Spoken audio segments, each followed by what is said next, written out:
Danica Patrick's race car is painted in a lustrous neon green one last time, a hue that ensures its "look at me" quality even when the car is a 230 mph blur. The color is apropos of Patrick and her racing career, which she's ending Sunday with a final attempt to win the Indianapolis 500, the race that initially made her famous in 2005. Advertisement from that race forward, Patrick, often driving the shiny green car favored by her and her longtime main sponsor, the web services firm GoDaddy Inc., has been the driver everyone watched, analyzed and endlessly debated. That was due not only to her on-track achievements as a female in a male-dominated sport, but also to her relentless self-promotion, which together earned her the one-name celebrity of being simply Danica. "I can't think of a better way to end my racing career than at Indianapolis for the 500, the 36-year-old Patrick said in an interview. "I can't think of a more cool way to be done. I mean, to finish up at a place that has so many good memories for me, and at the biggest race of the year for IndyCars and arguably the biggest race of the year, period," she said. Patrick achieved several firsts as a woman in the IndyCar and NASCAR racing series, and in doing so became a role model for countless young women and their parents who admired her feats, tough persona and unflagging determination. No less than seven-time NASCAR champion Jimmy Johnson tweeted earlier this year, "Thank you at Danica Patrick for being a strong role model to the little girls in my life," referring to his two young daughters.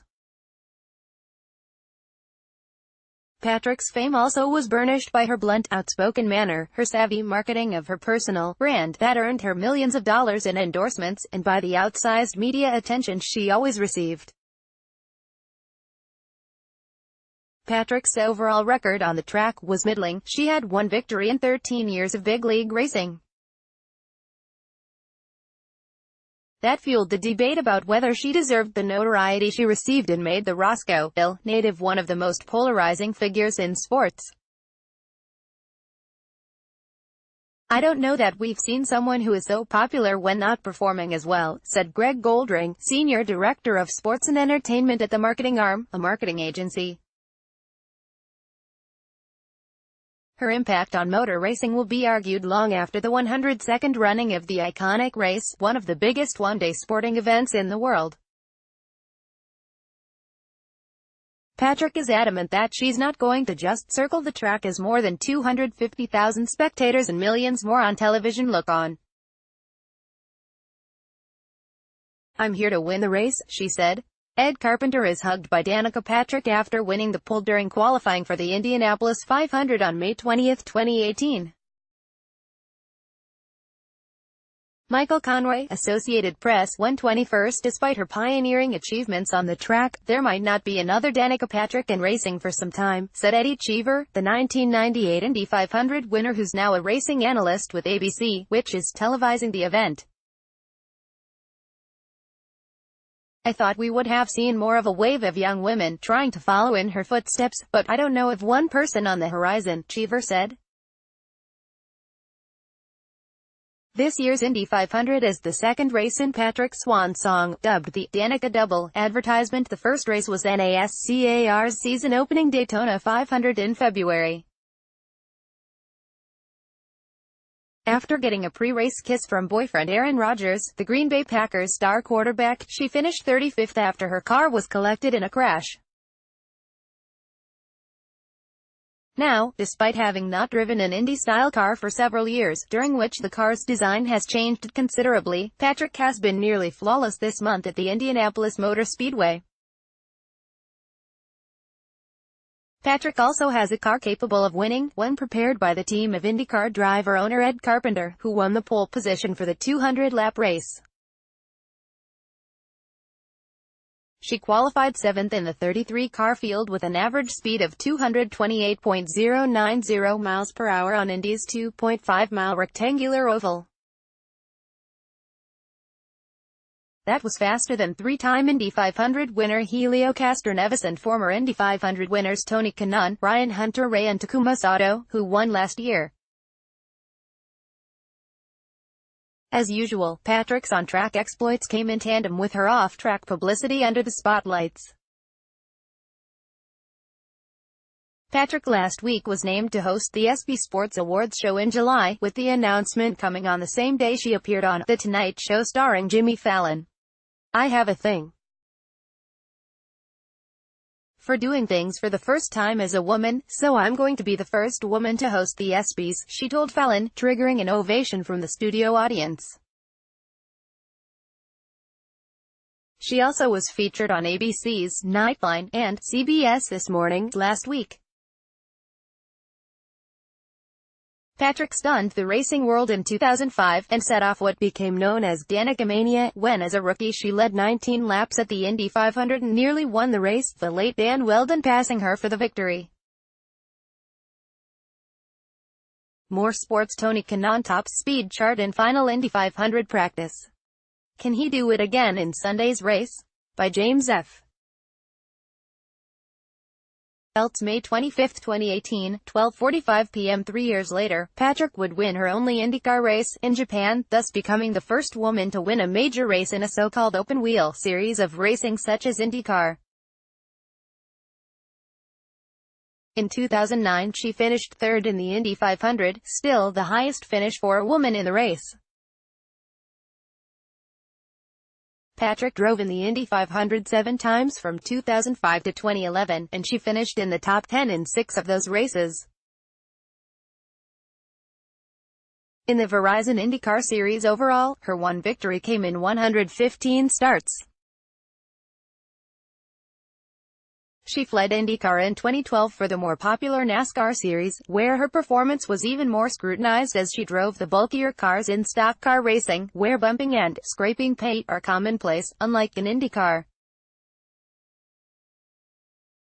During her 6 years in NASCAR's premier Monster Energy Cup Series, she made 191 starts.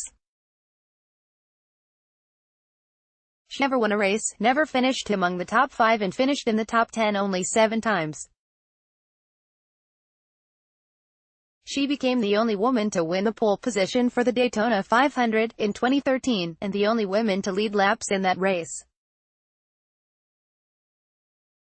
She's also the only woman to lead laps in both the Indy 500 and Daytona 500. It's that mixed performance that's helped foster the divided opinions about Patrick throughout her career. Her supporters see her not only as a trailblazer, but also as having the exceptional talent and courage required to drive a race car at speeds topping 200 miles per hour for more than a decade. She finished her full-time NASCAR career last year driving for Tony Stewart, the hard-nosed former NASCAR champion and now co-owner of the Stewart-Haas racing team. After this year's Daytona 500, Johnson tweeted that it was an honor to race with you in her final NASCAR event. Supporters noted that other acclaimed drivers from IndyCar, such as 3-time Indy 500 winner Dario Franchitti, also struggled mightily when they tried stock car racing. Critics focused on Patrick's overall record in NASCAR, where she routinely drove in the middle of the pack and never finished higher than 24th in points for a season. The critics also were irked by the fact that, despite her record, she deftly parlayed her racing into a lucrative career as a sports celebrity. Forbes estimated that, including endorsements, Patrick earned $12.2 million last year. Patrick routinely posed for magazine pictorials, including Sports Illustrated's swimsuit issue, and was featured in sexually edgy commercials when GoDaddy skewed toward risque advertising. She was in 13 Super Bowl commercials for GoDaddy, the most of any celebrity for the big game. Advertisement. The divided views of Patrick played out regularly on social media, where Patrick was lauded as a rare accomplished female on the speedway or criticized as an also-ran who used racing as a springboard to fame. Case in point, after her initial test drive at Indy early this month, Patrick told reporters that NASCAR stock cars were physically easier to drive than Indy cars.